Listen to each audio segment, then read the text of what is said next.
여러분 안녕하십니까? 지난달 취업자 수가 22년 만에 최대 폭으로 증가했습니다.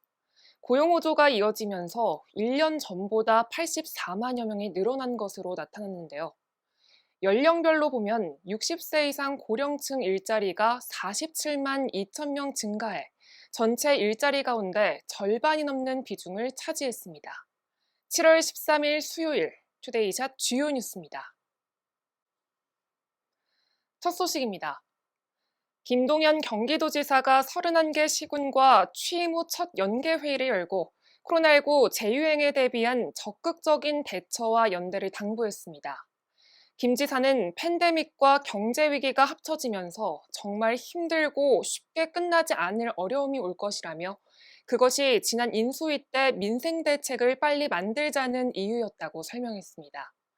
김 지사는 특히 취약계층 위주로 상당한 어려움이 있을 것이라며 경기도만이라도 좀 더 경각심과 위기의식을 가지고 같이 대처했으면 좋겠다고 강조했습니다. 이상일 용인시장은 오늘 죽전에 시공 중인 데이터 센터와 흥덕 이영미술관 주변 개발 사업에 대한 행정감사를 지시했습니다. 이 시장은 지난 11일에 열린 기자간담회에서도 이와 관련해 언급하며 추진 과정을 점검할 것이라고 밝혔는데요. 인수위 태스크포스단도 죽전 데이터 센터 건축에 따른 소음과 진동 등의 문제와 이영 미술관에 의한 일조권과 조망권, 사생활 침해 관련 사항 등의 문제 해결을 위한 노력이 필요하다고 말했습니다. 오늘 전국 곳곳에 호우특보가 내려진 가운데 인천 서해 최북단 백령도에 155mm에 달하는 강한 비가 쏟아지는 등 강풍을 동반한 폭우가 내리고 있습니다. 오늘 오전 서해 5도에는 호우경보가, 강화와 옹진군을 포함한 인천 지역에는 호우주의보가 내려졌는데요.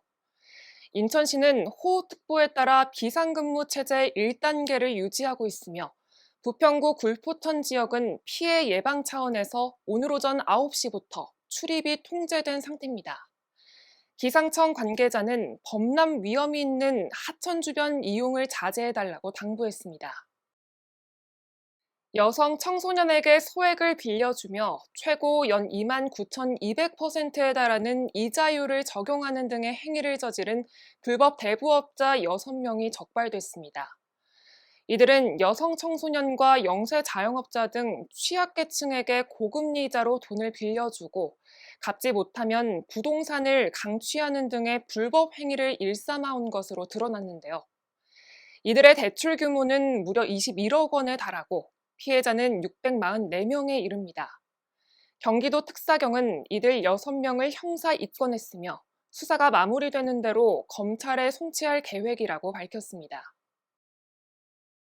앞서 전해드린 바와 같이 인천과 경기 북서부 지역에 호우주의보가 발효됐습니다.